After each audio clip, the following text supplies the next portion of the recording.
Hello guys, in today's tutorial I'm going to be showing you how you can fix Amazon Flex support code AM00. This is a very common problem. Now probably I'd say like 50% of the time they just suspend your account like for not uploading proof of insurance or something similar. So what I recommend you guys to do to just keep emailing them, like just keep sending emails until they reply to you guys. This is going to take a few days, okay? So just keep sending and they will be able to help you fix this problem. Now let me check here. You can also contact them using this number. As you can see, it says here, please contact our support line here.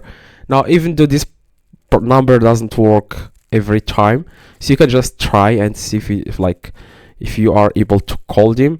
Now you can also contact them using this email. As you can see, just contact them and see if they can reply to you guys. This is the email address. Just save this on your phone and then try to email them using this. Okay, so yeah, that's exactly guys how you can try to fix how to fix this problem. Let me know if you have any questions. I reply to every single comment. Yeah, see you guys in the next tutorial.